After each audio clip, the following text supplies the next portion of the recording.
This is कल जो हमने किया था उसका एक छोटा सा रिकैप से स्टार्ट करते हैं। कल किया था American war of independence and we were basically focusing upon 13 different colonies that were there. तो 13 डिफरेंट जो अलग अलग कॉलोनीज थी, तो उन्होंने क्या किया, रिवोल्ट किया अगेंस्ट द एस्टेब्लिश सिस्टम। कौन सा system? The social system, the economic system और the political system which has lost its relevancy in the present context. एक ऐसा सिस्टम जिसकी अभी रेलिवेंसी ही खत्म हो गई थी, उसके खिलाफ फॉर एग्जांपल ये चीज हुआ। And people were thinking that कि हमें जरूरत ही क्या है। The people who were there in the northern part of the country, जो नदर्न पार्ट में 13 स्टेट्स में, वो सोच रहे थे हमें क्या जरूरत है, एंड सदर्न पार्ट में हमें क्या जरूरत है। नॉर्थ पार्ट वाले were engaged into which activity? Industrial activities. और सदर्न पार्ट वाले वर एंगेज्ड इनटू, उसी के ऊपर बिल्डअप करते हैं आज का टॉपिक।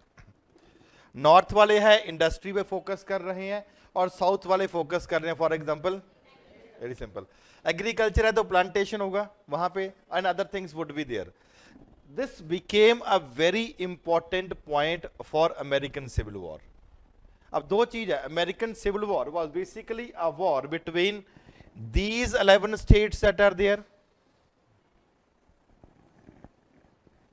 11 स्टेट्स होगी, Virginia, North Carolina, South Carolina, Georgia, Tennessee, Alabama, Florida, Mississippi, Louisiana, Arkansas and Texas. These are the states that are there. 11 states were there on the one hand, southern states. And these states were basically engaged into activities, for example, कौन सा, agriculture activities. And on the other hand, these states पूरे का पूरा क्या है, American union बनाने की कोशिश करी थी। One word is American union, दो वर्ड याद रखने हैं आपको बस, या सिर्फ उसको यूनियन भी बोला जाता है, इनको बोला जाता है कॉन्फेडरेसी या कॉन्फेडरेट्स। Any problem? ये कैसे confederacy, the American union is a confederacy of very states, या कुछ भी किसी भी तरीके से वो कहने की कोशिश करेंगे। तो यहां पे क्या हुआ कि it was basically in the regard that एक अमेरिकन यूनियन है, पूरे का पूरा एक अमेरिकन यूनियन है। कुछ स्टेट्स इस यूनियन से बाहर आने की बात कर रहे थे and there were other issues that were there. सिर्फ दो मुद्दे थे जिसके ऊपर अमेरिकन सिविल वॉर शुरू होगी। The time period for this war is 1861 to 65। एक कंपैरेटिवली वॉर है। American civil war means America में ही लोग कुछ ऐसा सिस्टम होगा जिसके खिलाफ ये जा रहे होंगे, और जब सिस्टम अच्छा नहीं लग रहा होगा, जब सिस्टम से अलग होने की कोशिश कर रहे होंगे, तो they would be saying that नहीं यार हमें ये सिस्टम मंजूर नहीं है। हमने अभी एक पॉइंट किया था जो कल वाली क्लास से कंटिन्यूटी थी, the northern part of the states, कल भी यही थी, मैसेचुसेट्स हो गए, Rhode Island, Connecticut, New Jersey, यही तो कल न्यूयॉर्क, पेंसिल्वेनिया, यही कर रहे थे। These were the states which were not useful for agriculture and therefore were engaged into activities of industrial things that are there, and वहां से वो एक्सपोर्ट करने में काफी ज्यादा कर रहे थे। When these states of Northern or the American Union, जब ये वाली states थी, they were engaged into what is known as industrial activities, and a sort of development had already been taken place in the context of industry also. Industry के context में भी development हो चुकी थी, and therefore there were more and more use of the machines that were taking place. अगर machines का ज्यादा use हो रहा है तो क्या आप लेबर को एम्प्लॉय करने की बात करोगे? नो। क्यों? बिकॉज आपको जरूरत ही नहीं है। लेबर धीरे धीरे काम करेगा, मशीन से आप एकदम जल्दी काम कर सकते हो। The goods which will be produce, जो सामान बनाया जाएगा वो एक सस्ता भी होगा और बढ़िया क्वालिटी का भी हो सकता है, and it could be used in multiple times, for example production भी हो सकती है। तो देयरफॉर दे सेड दैट कि यार हमें स्लेव्स की जरूरत ही नहीं है। कोई प्रॉब्लम अभी तक? इतना ठीक है। These states which were basically called as confederates were 11 states that were there. Then these states were basically engaged into plantation agriculture or plantation activities that were there. अगर आप plantation activity कर रहे हो, क्या आपको slaves की जरूरत है कि नहीं है? Automatically. Therefore, these were engaged into agriculture activities, and agriculture activities के लिए इनकी जरूरत for example slaves की होगी ही होगी। Second thing, एक ऐसा एरिया है जहां पे इंडस्ट्रियल डेवलपमेंट हो चुकी है। देखो दो चीज है, या तो आप सुन लो या ऐसा कर लिया करो, साथ में शॉर्ट नोट्स बना लिया करो। उसका क्या है कि बाद में स्टोरी पॉइंट तो everything is been given in the notes, और बड़ी सिंपल लैंग्वेज में ही दिया हुआ है। लेकिन अगर कोई स्टूडेंट बनाना चाहे तो बना सकते हैं, वैसे कोई क्लास बाद में जाके भी देख सकते हो, वो तो भी प्रॉब्लम नहीं है। On the one hand it is industrial area जो नॉर्थ वाले पोर्शन में है, जो साउथ वाले पोर्शन है प्लांटेशन एरिया है। जो नॉर्थ वाला पोर्शन है इंडस्ट्रियल डेवलपमेंट होने की वजह से the dependence on the slaves had reduced to a great extent, कोई डिपेंडेंसी नहीं था, totally it was industrial activities that were going on. और ये वाले लोग because of the plantation activities that were going on, यहाँ पे कहते कॉन्टिन्यूसली क्या चल रहा था, बेसिकली एग्रीकल्चर एक्टिविटीज है जिसके लिए उनको स्लेवरी की जरूरत ही पड़ेगी। कोई प्रॉब्लम? First point. एक मुद्दा क्या बन रहा है, एक ऐसे लोग हैं जो बोल रहे हैं हम स्लेवरी हमें नहीं चाहिए, दूसरी ऐसे लोग हैं जो कह रहे हैं हमें स्लेवरी चाहिए। क्यों? बिकॉज यार economic activities were always dependent upon the slavery things. और यही इसी इकोनॉमिक एक्टिविटी से आपका क्या हो जाएगा, एक बार आपके माइंड में ये मैप आ गया, जब मैं कॉन्फेडरेसी ऑफ स्टेट्स बोलूंगा या जब मैं बोलूंगा प्लांटेशन स्टेट्स, तो आपका southern America, southern America does not mean south America. Southern America यहां पे इस टेबल इस चैप्टर के कंटेक्स्ट में, सिविल वॉर के कंटेक्स्ट में क्या होगा, south American part will be those states of America, ये वाली 11 स्टेट्स जिनको कॉन्फेडरेट्स भी बोला जाता है। Other but 25 states, other states for their, जो एक यूनियन बना रही थी, वहां पे एक इंडस्ट्रियल डेवलपमेंट हो रही है। और जब सदर्न इंडस्ट्री की स्टेट्स की बात हो रही है तो वहां पे क्या होगा, जो सदर्न स्टेट्स है, जो 11 स्टेट्स है, जो एग्रीकल्चर या प्लांटेशन या स्लेवरी के ऊपर डिपेंडेंट है। इतना क्लियर हुआ ऑनलाइन वालों को भी?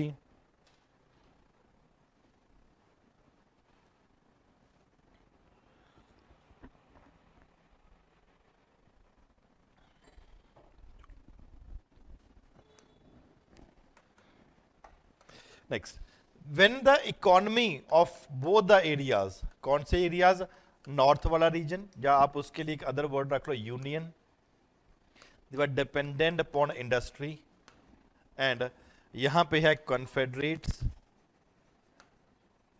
और वहां पे प्लांटेशन, जिसको एग्रीकल्चर की बात है। एंड यहां पे इकोनॉमी ही इस तरीके से है, और वहां पे जैसे आपकी इकोनॉमी है, आपके स्लेवरी के लिए व्यूज अलग अलग हो जाएंगे।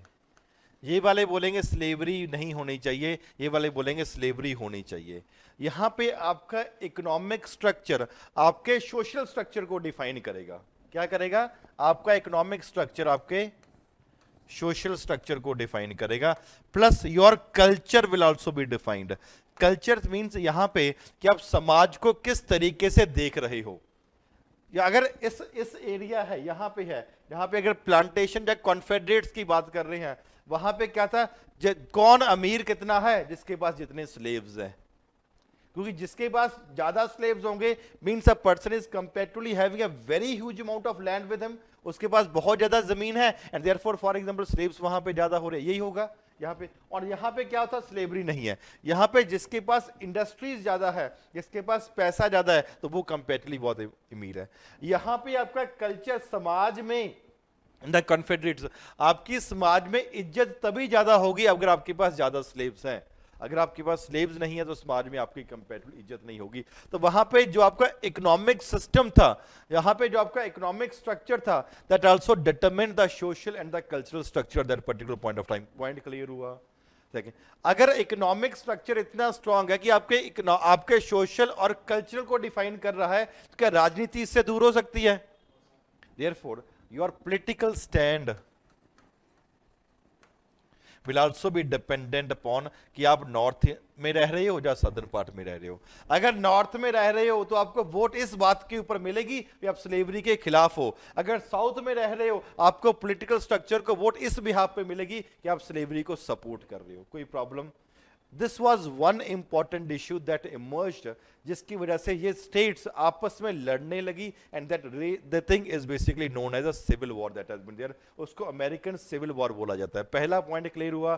पहला था कि मुद्दा क्या बन रहा है कि आपका इकोनॉमिक स्ट्रक्चर आपके सोशल स्ट्रक्चर को, आपके कल्चरल स्ट्रक्चर को और अपने पॉलिटिकल स्ट्रक्चर को डिटरमिन कर रहा है, and therefore depending upon that कि आपके व्यूज कंपैरेटिवली अलग अलग हो जाएंगे, and there people will start fighting with each other. कुछ लोग क्या बोलेंगे, हमें स्लेवरी खत्म हो जानी चाहिए। क्यों? Because we are comparatively developed areas, developed states and influenced by the progressive ideas. और यहां पे आपकी इज्जत तब होगी यूनियन में अगर आप स्लेवरी के खिलाफ हो। यहां पे आपकी इज्जत तब होगी कॉन्फेडरेसी में अगर आप स्लेवरी को सपोर्ट कर रहे हो। यहां पे अबॉलिशनिस्ट और एंटी अबॉलिशनिस्ट। अबॉलिशन मतलब कि हम स्लेवरी को अबॉलिश करना चाह रहे हैं, तो वहां पे अबॉलिशनिस्ट मूवमेंट भी चलाई गई, और ये एंटी हो जाएंगे कि नहीं, फॉर एग्जाम्पल हम सपोर्ट नहीं कर रहे हैं। तो जब this division that was there कि क्या हमें स्लेव चाहिए या हमें स्लेव नहीं चाहिए, that started just after the for example American war of independence. क्यों? अमेरिकन वॉर ऑफ इंडिपेंडेंस के टाइम के ऊपर भी तो यही है कि ये स्टेट्स प्रोग्रेसिव है, ये नॉन प्रोग्रेसिव है, क्या ये स्टेट्स में इंडस्ट्रीज है, ये स्टेट में फॉर एग्जांपल प्लांटेशन वाला चल रहा है। In that particular views initial phase में ही बोला गया था कि क्या आपको स्लेवरी चाहिए या नहीं चाहिए। As it was newly America है बिकम इंडिपेंडेंस, इन्होंने ये बात को कुछ प्रॉब्लम इतना टच करने की कोशिश नहीं करी। But one thing is very important, the constitution of America is also known as a economic document. अगर इकोनॉमिक डॉक्यूमेंट है तो इनकी चली होगी कि इनकी चली होगी? नॉर्थ वालों की। क्यों? उनके पास पैसा ज्यादा है, उनके बिहाफ से फॉर एग्जांपल वो चलाया जा रहा है। देयरफॉर इट क्या हुआ? कुछ इंपॉर्टेंट मिस हो रहा है? पंखा चलाना है भाई, चलाओ पंखा चलाओ।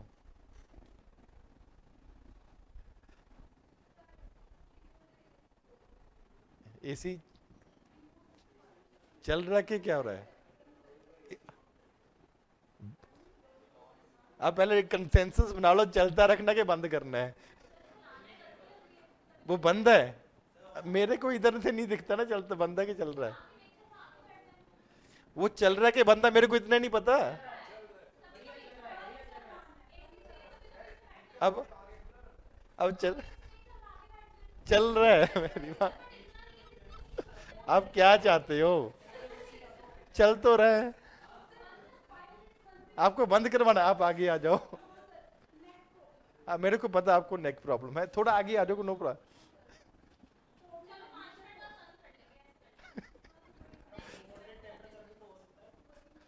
26-27 डिग्री टेम्परेचर कर लो, उस पे दोनों का कंसेंसस बन जाए।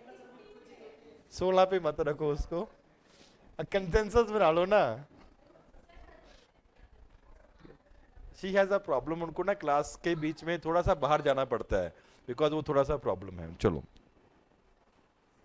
ऑनलाइन वाले बोलते हैं इससे तो हम ही अच्छे हैं घर में। ये अपनी मर्जी से चला बंद कर सकते हैं। यहाँ पे सिविल वॉर की बात हो रही है। चलो, तो यहाँ पे क्या चल रहा है कि जब अमेरिका में कॉन्स्टिट्यूशन वहां पे लिखा जा रहा होगा, उसी कॉन्स्टिट्यूशन में क्या था, किसकी चलेगी? कि अगर इकोनॉमिक डॉक्यूमेंट है तो यहाँ पे क्या है, लेजर्स फेयर की बात हो रही है। लेजर्स फेयर का मतलब फ्री ट्रेड की फॉर एग्जांपल अगर बात हो रही है, तो फ्री ट्रेड वाले तो ये बंदे होंगे ना। ये इनका करोगे, इनके क्या बेच, केले बेच दिया, मौसमी बेच दी, ये अरे सीरियसली ये बेच रहे थे, ये प्लांटेशन यही तो होता है, केले ये एक्सपोर्ट कर दिया, तो इनकी थोड़ा ना चलेगी। किसकी चलेगी? फॉर एग्जांपल जो कंपैरेटिवली वहां पे इंडस्ट्रीज वाले हैं, तो वहां पे इसलिए इकोनॉमिक डॉक्यूमेंट। क्यों? तो पहला मुद्दा क्लियर हुआ। The first issue which would be coming up would basically be कि क्या कि हमें इसको स्लेवरी को रखना है या स्लेवरी को बंद करना है। ये पहला पॉइंट हुआ। सेकंड पॉइंट, नाउ जब आपस में प्रॉब्लम होगी, the problem was there. Problem शुरुआत क्यों हुई? Because of the different systems that were there in the northern part वाला ये वाला एरिया और southern part ये वाला area. in the northern part the system that was there, industrial revolution has taken place to a great extent, जिसकी वजह से slavery और अलग अलग मुद्दे को अलग अलग तरीके से देखने लगे। यहाँ पे the social cultural system was comparatively backward, और वहाँ पे southern part वाले में इंडस्ट्रियल डेवलपमेंट हुआ ही नहीं, इसलिए उनका तरीका अलग तरीके जिस तरीके से देखना है। Not only that industrial development had taken place or not taken place, but also there's a difference of the value system that are there in the context of ideas. Whether your value system is being governed by the feudal ideas or governed by the progressive ideas will also be determined over here. अब इनमें से बताओ कौन सा system है जिसके ऊपर feudal ideas govern कर रहे होंगे? नॉर्थ के साउथ में। और यहां पे क्या कि दिस वाज एन एरिया जहां पे प्रोग्रेसिव आइडियाज फॉर एग्जांपल कहां पे dominate continuously, they continue to dominate. यहां पे the status will be dependent upon what is the amount of wealth a person is having, कितना पैसा उसके पास है। और यहां पे स्टेटस कैसे बनेगा? कितने स्लेव्स फॉर एग्जांपल उसने फॉर एग्जांपल वहां पे रखे हुए। That was one issue that was there. इसी मुद्दे को दूर करने के लिए problem was continuously going on. और प्रॉब्लम को, जब problem started just after the American war of independence, कि जब अब आजाद हो चुकी हैं, ये स्टेट्स प्रोग्रेसिव आइडिया से इन्फ्लुएंस होने की वजह से कह रहे थे कि फॉर एग्जांपल स्लेवरी खत्म कर दो, ये कह रहे थे स्लेवरी कंटिन्यू करो, तो देखो तक चलो ठीक है, इसको let us not touch this issue, बाद में देखते हैं। बाद में the movement comparatively became more and more strong, जिसके चलते हुए इन्होंने क्या शुरू कर दिया, अबॉलिशनिस्ट मूवमेंट। क्या abolish करो, it is basically slavery has to be. Therefore, these were the northern states, but basically strong states where a strong anti-slavery movement was going on, because उनको लग रहा था progressive ideas, ideas of liberty, ideas of equality, ideas of fraternity, rule of law, यहाँ पे ज़्यादा dominate कर रहे थे, और feudal society, feudal values, feudal system में तो ऐसा कुछ होता ही नहीं है कि एक राजा है बाकी सब, और एग्जाम्पल एक जो अमीर सा लैंडलॉर्ड है, बाकी सब स्लेव्स उसके लिए काम कर रहे हैं। Therefore, ये अबॉलिशनिस्ट मूवमेंट था, यहाँ पे अबॉलिशन मूवमेंट के फॉर एग्जांपल क्लास सिस्टम चल रहा था। When जब प्रॉब्लम इंक्रीज हो गई, an agreement was done in 1820 between these states and for example these states. अब एग्रीमेंट क्या किया था, अभी ना तुम हमारे लिए पंगा करो ना हम तुम्हें करेंगे। पंगा क्या चल रहा था, स्लेवरी खत्म करो, नहीं स्लेवरी हमारी जिंद जान है, this was problem that was going. तो क्या हुआ 1820, भाई ठीक है, तुम्हें स्लेवरी अच्छी नहीं लगती तुम खत्म कर दो, हमें स्लेवरी अच्छी लगती है हम कंटिन्यू रखेंगे। This consensus were basically done for the first time in 1820, which was again signed for the second time in 1850। ये सब कुछ चल रहा था कि फॉर वहां पे हो गया। एक पहला मुद्दा ये बना, the first issue was basically the issue of slavery, जिसने काफी ज्यादा इंपॉर्टेंट रोल प्ले किया आपस में डिफरेंसेस क्रिएट करने के लिए। पहला पॉइंट क्लियर हुआ। द सेकंड वाज यूनियन बना हुआ है, America was basically union of states. India भी यूनियन ऑफ स्टेट्स है। क्या इस यूनियन ऑफ स्टेट में से कोई भी स्टेट बाहर निकल सकती है? अमेरिका भी यूनियन ऑफ स्टेट्स है, इंडिया भी, तो क्या अमेरिका में निकल सकती होगी? अभी निकल सकती है? It can not be allowed, क्योंकि 50 स्टेट्स है, वहां पे स्टेट्स के पास पावर है लेकिन इस यूनियन से बाहर नहीं जा सकते।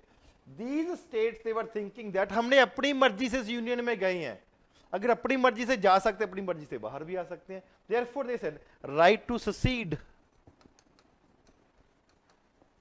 बाहर आना इस यूनियन से। The states were, southern states were saying that अगर आपको नहीं अच्छी लगती स्लेवरी, हम अपना देश ही लग बना लेते हैं, एक ऐसा देश जहां पे प्लांटेशन इंडस्ट्री चल रही है, एक ऐसा देश जहां पे स्लेवरी को हम प्रमोट कर रहे हैं। क्यों? Because our economy, our politics, our society, our culture was basically dependent on that particular thing only. तो क्या कहते हैं, let us come out of the union that has been. ये लोग बोलते हैं भाई ये क्या बात हुई, यूनियन से बाहर कैसे आ सकते हो? बिकॉज इनको भी पता था अमेरिका अगर पूरे का पूरा है, आज एक स्टेट 11 स्टेट बोल रही हैं, कल को दूसरी स्टेट भी तो बोल सकते नहीं, हम इस यूनियन से बाहर आना चाह रहे हैं। Northern states that were there, they were very much concerned about American unity. तो देयरफॉर सेकंड मुद्दा क्या बना, whether the state have a right to secede और डू नॉट ससीड, मींस हम इस यूनियन से बाहर आ सकते हैं कि नहीं आ सकते, वो एक सेकंड एक इंपॉर्टेंट मुद्दा था। तो वहां पे शुरू इनिशियली ऐसा कभी भी नहीं हुआ था कि अमेरिका में एक सिविल वॉर शुरू हो जाएगी। क्यों? बिकॉज जब भी प्रॉब्लम इंक्रीज हुई तो ये एग्रीमेंट हमेशा आगे आ जाता था, भाई ठीक है तुम्हें अच्छा लगता है तुम कंटिन्यू रखो, हमें अच्छा नहीं लगता है हमें कंटिन्यू। लेकिन 1860 में एक बहुत इंपॉर्टेंट डेवलपमेंट हुई, elections were to be held in America and the presidential election, the president कौन था? Abraham Lincoln.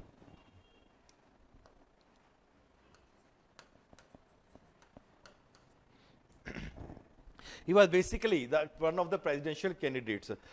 And while the अब इलेक्शंस चल रहे हैं, अगर ये नॉर्थ इंडिया में करेगा कैंपेन तो क्या कहेगा? स्लेवरी खत्म करो, तभी वोट मिलेगी। अगर ये नॉर्थ अमेरिका में स्लेवरी खत्म करो, साउथ अमेरिका में क्या नहीं कह सकता स्लेवरी खत्म करो। लेकिन can a candidate have different point of view अलग अलग जगह पे? ऐसा तो नहीं पॉसिबल कि यहाँ पे बोल दो स्लेवरी खत्म, मैं स्लेवरी के अगेंस्ट हूँ, और यहाँ पे जाके बोल दो मैं स्लेवरी के फेवर में। ऐसा तो पॉसिबल नहीं है। ठीक है, इंडिया भी नहीं है, भी चलो दोनों जगह पे चल जाता है, वहाँ पे कुछ और बोला है, यहाँ पे कुछ और बोला है। अमेरिका है, काफी पढ़े लिखे लोग होने के चांसेस होते हैं वहां पे। तो क्या हुआ, when these elections were going on, he emerged as victorious without getting even a single vote from the southern American part. Victoria से मर्ज हो गया, यहां से एक भी फॉर एग्जाम्पल इसको वोट नहीं डाली, क्यों? यहाँ पे भी वो स्लेवरी को अगेंस्ट था, यहाँ पे भी स्लेवरी में अगेंस्ट होना उसका बाउंड ही था। ऐसा नहीं कि वहां पे जाके नहीं यहाँ कुछ और हो जाएगा, it the stand was to be taken. अगर आप स्लेवरी के अगेंस्ट हो तो ये वाली नहीं डालेंगे। अब इलेक्शंस हो गए, अब्राहम लिंकन इलेक्शंस जीत गया। अब इन स्टेट्स को खतरा होने लगा कि ये अगर अब्राहम लिंकन प्रेसिडेंट बन गया, प्रेसिडेंट तो बन चुका है, अगर ये इसने वो शपथ ले ली, अगर इसने ओथ ले ली तो क्या होगा, ये स्लेवरी खत्म करने की बात करेगा। Before he could even take oath, जीत चुका है, अभी ओथ टेकिंग सेरेमनी भी नहीं हुई, ये स्टेट्स ने क्या बोले, हम तो यूनियन से बाहर निकलते हैं। Therefore, the problem started at this point of time कि हम यूनियन से कंपेरेटिवली बाहर निकलने की बात करते हैं। द सदर्न अमेरिकन स्टेट्स के बोला हमें ससीड कर रहे हैं वहां पे। लिंकन ने अब फिर for example assume the office, office तो बनेगा ही बनेगा, तो ये चल ही रहा है। इन्होंने परसुएड करने की कोशिश करी कि यार स्लेवरी का मुद्दा है, एक अलग मुद्दा रखो इसको, do not secede from the nation of called for example United States of America, यहां पे ससीड करने की जरूरत नहीं है। क्यों? Because he had a very firm faith in the union that is there, कि यूनियन को कंटिन्यू मेंटेन रखना करने की। लिंकन बोलता even after assuming the office, अगर यूनियन को रखना है, even if I have to continue slavery in some of these states and maintain the union, मैं इसको करूंगा। कहता अगर मेरे को लगा कि स्लेवरी खत्म करनी है फिर यूनियन मेंटेन कर सकते हैं तो मेंटेन करूंगा। जब ये मुद्दे ऐसे चल रहे थे, बड़ी बड़ी बातें हो रही थी, in that further continued for example the civil war, American civil war, लाखों लोग मरे, एंड वहां पे लिंकन ने क्या किया, ही रिजॉर्टेड टू मिलिट्री एक्शन। जब कुछ ऐसा काम नहीं होता तो मिलिट्री एक्शन ही हो। जैसे ही आप मिलिट्री एक्शन लोगे तो और ज्यादा भड़केगी भीड़, तो कहती नहीं यार हमें ससीड होना ही पड़ेगा। The civil war broke out, the civil war broke out in 1861 that continue till 1865। वहां पे लाखों लोग मरे और क्या हुआ, अल्टीमेटली ये विक्टोरियस एमर्ज हो गए, ये फॉर एग्जांपल डिफीट हो गए। और ऐसा भी नहीं कि एकदम स्लेवरी, पर धीरे धीरे steps were taken for the development of the southern states also. Clear हुआ सबको? ऑनलाइन वालों को भी पढ़ो जी पहला।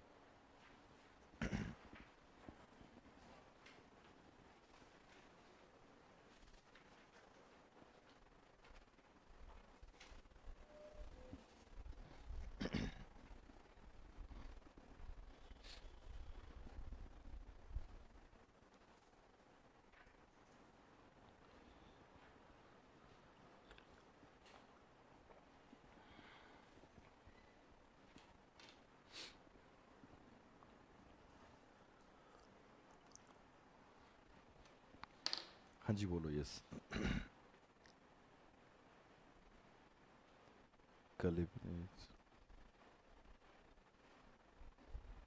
अर्शदीप दोबारा बोलो।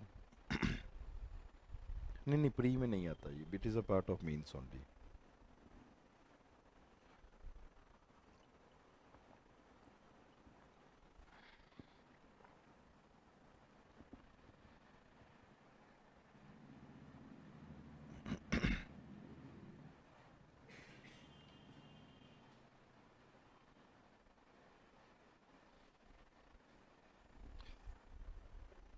रेड इंडियंस, वहाँ पे certain people they were there, यहाँ से वहाँ पे लोग गए हुए थे। One of the theory that has been given is कि वहाँ पे इंटर मैरिजेस भी हुए, वहाँ पे एक नई कम्युनिटी इमर्ज होगी, उनको बोला जाता था रेड इंडियंस।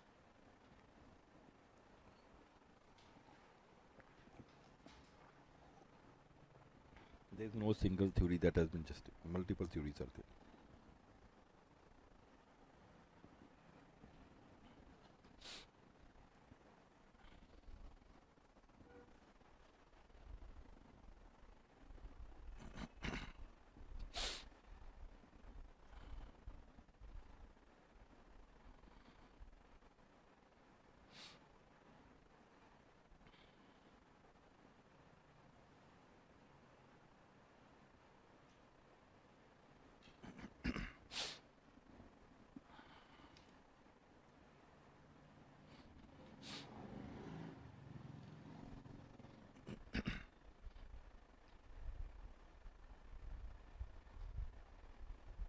वो तो कंटिन्यू रहेगा ही रहेगा ना नितेश, लेकिन यहाँ पे रेशियल डिस्क्रिमिनेशन की बात नहीं है कुछ भी ऐसा कल वाले पॉइंट में।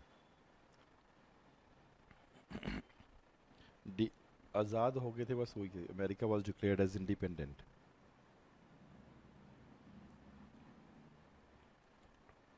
कॉन्फेडरेट्स in the America they also played a great role था, लेकिन वो इकोनॉमिक सिस्टम अलग अलग था। हाँ, tax related issues were there. जो मीन्स एक आपकी इज्जत पे तब्बा था। Stigma means if I could have save a union without a slave. इसका मतलब कि अगर मैं इस यूनियन को मैं बचाना चाहता हूँ, अगर स्लेवरी ख़त्म करके बच सके तो वैसे बचा लूँगा, अगर कुछ स्लेव्स को फ्री करके बच सके तो वैसे बचा लूँगा, अगर कुछ को स्लेव अभी भी कंटिन्यू रह सकें, कि कुछ लोग स्लेवरी कंटिन्यू चाहते हैं और फिर यूनियन में रहना चाहते हैं, मैं फिर भी बचा लूँगा। तो अल्टीमेट ऑब्जेक्टिव इसकी स्लेवरी बचाना है, चाहे स्लेवरी ख़त्म करके चाहे स्लेवरी कंटिन्यू करके।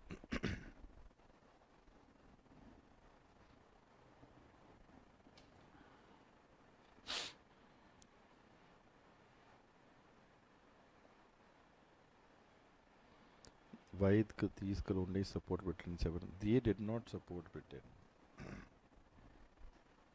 वॉर ऑफ इंडिपेंडेंस में तो इन्होंने इकोनॉमिक बेनिफिट लिया था, जैसे कल करवाया था। फ्रांस को भी सामान बेचा, ब्रिटेन को भी बेचा।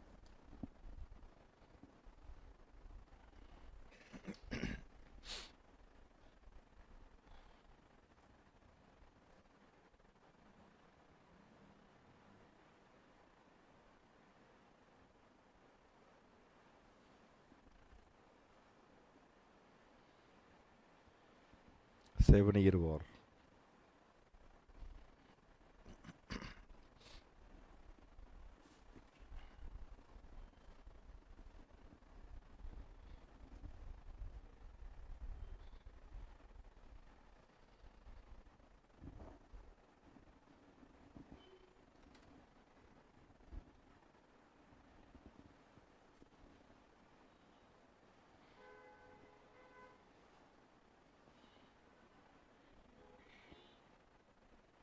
फिफ्टी सिक्स है जी, 1756 to 63।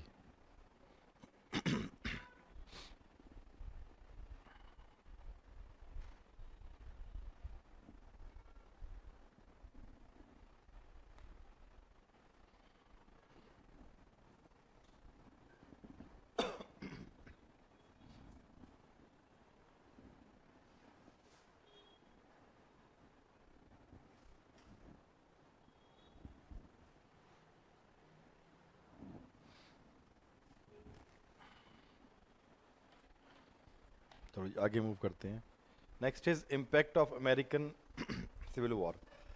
When the American civil war was going on और व्हेन इट गॉट ओवर, खत्म हो गया था जब, तो वहां पे क्या हुआ था कि it was the northern state और union had emerged as comparatively victorious, और southern states the confederates for example they were defeated. अब जब यूनियन विक्टोरियस इमर्ज हो गया है तो अमेरिका एक स्ट्रांग यूनियन की तरह इमर्ज होगा या वीक यूनियन की तरह? Therefore, from here America emerged basically as a strong union, वहां पे रहा, that was there, and therefore अब एक तो strong union emerge हो गया, अब ऐसा लगा लो there is war that is going on।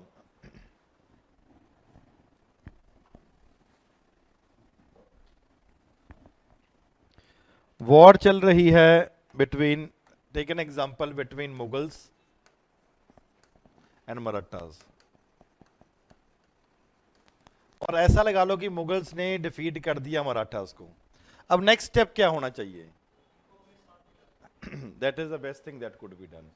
अगर आप उनके खिलाफ जाओगे, अगर आप उनके तो अगर उनके खिलाफ जाओगे, आज हार गए हैं वो लोग, लेकिन कल को दोबारा डेफिनेटली उठेंगे ही उठेंगे। ये एक ऐसी कम्युनिटी है जहां पे आप उनकी वेलर को, फॉर एग्जाम्पल आप उनको शक्ति को आपको रिकॉग्नाइज ही करना पड़ेगा, और औरंगजेब यहीं पे फेल हो गया था।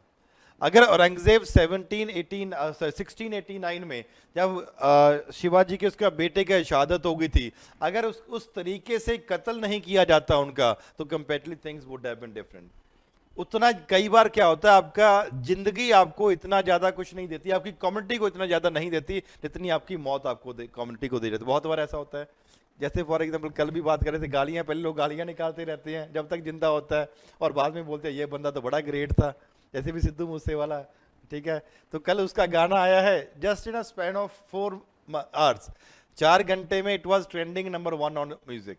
वर्ल्ड ओवर, ठीक है। तो 4 घंटे में आप इतना जबरदस्त ट्रेंड, उसके पैसे नहीं कि पहले बार हुआ है, उसके जितने भी गाने चले हैं वो इस तरीके से ही चले कि 3-4 घंटे में 1-1.5 करोड़ लोग उसको 1 करोड़ देख लेते थे। दिस वाज, लेकिन अभी जो रिसेंटली वो गाता अपने दम पे ही था, गट्स पे गाता था, ऐसा नहीं कि यहाँ पे कुछ बोल दिया, यहाँ पे कुछ बोल दिया और तीसरी जगह पे कुछ बोल दिया।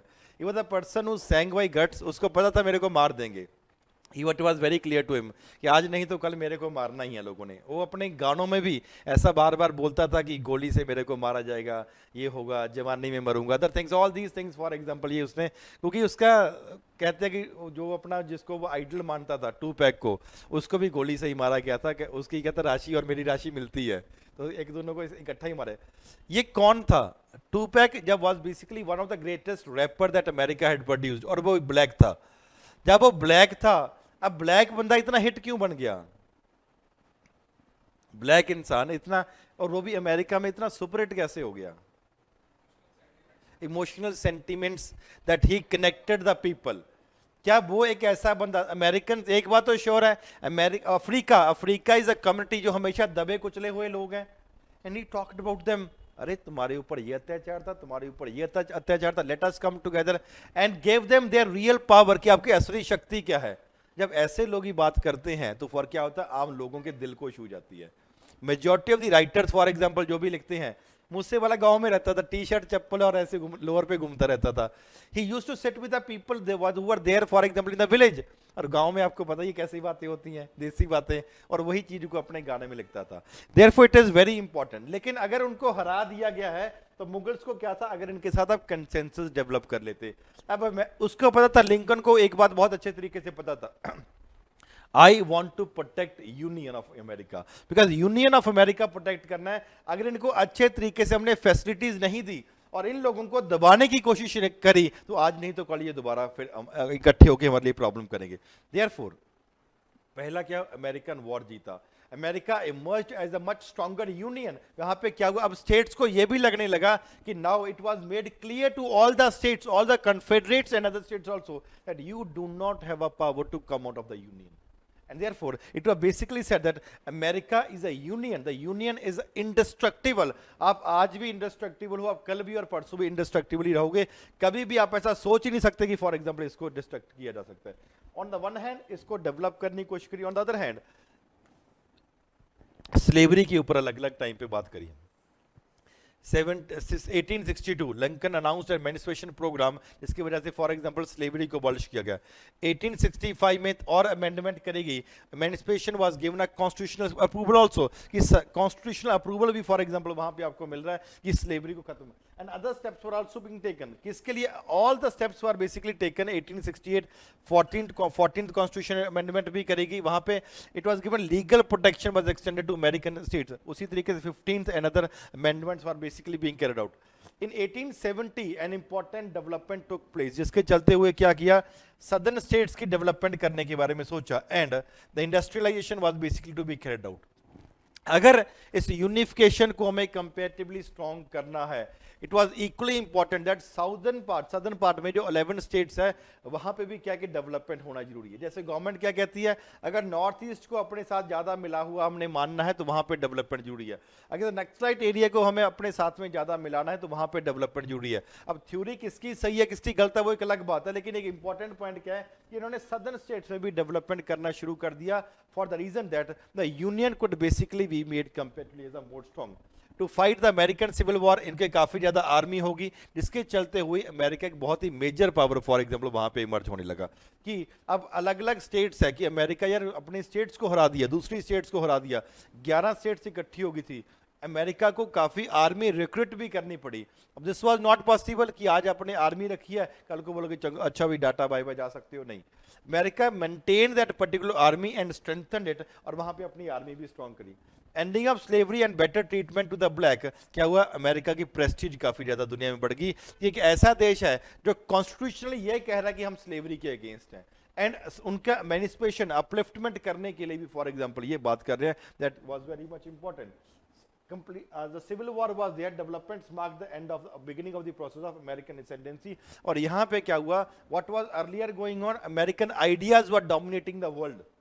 अमेरिका में आइडियाज पहले ही थे, यूरोप में थे, liberty, equality, fraternity, rule of law, popular sovereignty, तो पहले बार लिखे गए अच्छे तरीके से अमेरिकन कॉन्स्टिट्यूशन में, जिसके चलते हुए हमने कल एक क्वेश्चन भी किया था, American revolution not only influenced America but also influenced the world. American ideas that were there, और उन्हीं आइडियाज, उन्हीं विचारधारा के ऊपर चलते हुए दुनिया अलग अलग जगह तरीके से आइडिया से इन्फ्लुएंस हुई। And when steps were taken in the context of slavery, अब दूसरी दुनिया भी देखने लगी कि नहीं यार, अगर वो स्लेवरी खत्म कर सकते हैं, अगर उनकी डेवलपमेंट हो सकती, तो हम फॉर एग्जांपल स्लेवरी के लिए क्यों स्टेप्स नहीं ले सकते। इफ अदर स्टेट्स क्या हुआ, एक इज्जत बन गई अमेरिका के लिए, economic power because of the resources that are there always था, इनके पास स्ट्रॉन्ग मिलिट्री ऑलरेडी आ चुकी है, तो क्या हुआ, अमेरिकन एसेंडेंसी, आपकी ascendancy means not only the economic power but also military power भी हुआ, बाद में टेक्नोलॉजिकल पावर भी हुआ, और आपके आइडियाज भी वर्ल्ड वहां पे मान रहा है, तो अमेरिका का ग्रोथ वहां पे कंपेरेटिवली बहुत शुरू हो गया। क्लियर है, पढ़ो जितने को।